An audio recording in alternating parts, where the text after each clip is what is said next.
राम सीता और लक्ष्मण के संग वन के लिए निकल चुके हैं। अब जाहिर सी बात है कि कौशल्या अत्यंत पीड़ा में है।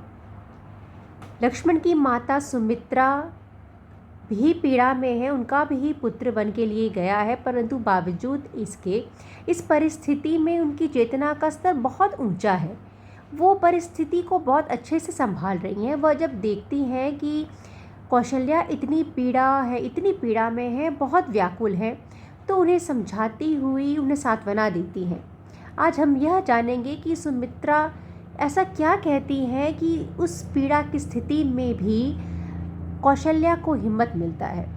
तो लक्ष्मण की माता सुमित्रा देवी कौशल्या की मनोस्थिति को देख उन्हें सांत्वना देती हुई ये समझाती हैं कि जो राम स्वयं ही उत्तम गुणों से युक्त है, जो राज्य छोड़ वन केवल पिता के वचनों को सत्य करने हेतु जा रहे हैं, तो अपने इस कर्म से राम ने अपना लोक और परलोक दोनों ही संवार लिया है। ऐसे धर्मात्म पुत्र के लिए शोक करना ठीक नहीं। और जहाँ तक बात लक्ष्मण की है, वह भी समस्त प्राणियों के लिए दया का भाव रखते हैं, राम के प्रति उत्तम बर्ताव करते हैं। सीता भी वनवास के दुखों को जानती हुई अपनी इच्छा से अपने पति के साथ जा रही हैं, तब व्याकुल होना, दुखी होने का कोई सवाल ही नहीं होता, कोई प्रश्न ही नहीं उठता, ऐसा सुमित्रा कहती हैं।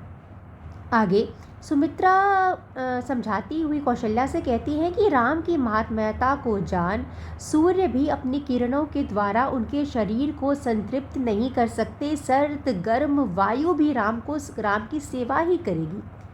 अब इस वाक्य में देखिए कि कितना सुंदर भाव है कि जब हम धर्म की रक्षा के लिए कर्म करते हैं तो ऐसा नहीं कि हमें कष्टों का सामना नहीं करना पड़ता, परंतु इतना अवश्य है कि हमारे सत्कर्मों को जान प्रकृति भी कहीं न कहीं हमारी सहायता ही करती है, और इसीलिए सूर्य की किरणें, वायु राम को कोई कष्ट नहीं देंगे। यहाँ तक कि सुमित्रा कौशल्या को समझाते हुए कहती है कि सोते हुए राम को, अर्थात वो जब ये पाती है कि कौशल्या को राम की बहुत चिंता हो रही है कि ऐसे राजकुमार राम वन में किस हालत में विश्राम करेंगे, तो वो कहती हैं कि सोते हुए राम को वन में चंद्रमा भी अपनी शीतल किरणों के द्वारा उनका आलिंगन ही करेगी। इन सब के अतिरिक्त राम के पास अनेक दिव्यास्त्र हैं जो कि विश्वामित्र जी ने दिए हैं।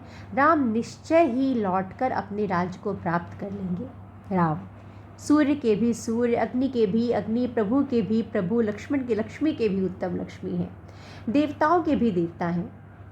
तो वह कहती है कि देवी, ना तो तुम शोक ही करो, ना ही मोह करो, क्योंकि वह लौटकर निश्चय ही तुम्हारे पास आएंगे, और तुम अभी जब दुख के आंसू बहा रही हो, उस दिन तुम आनंद के आंसू बहाओगी।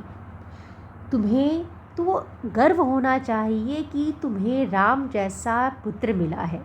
एक तरफ इतना बलशाली, इतना त्यागी, इतना धर्मात्म, तो ऐसे पुत्र के लिए शोक करना, मोह करना उचित नहीं है। और जब इस प्रकार सुमित्रा कौशल्या को समझाती हैं तो कौशल्या को बहुत हिम्मत मिलता है। धन्यवाद।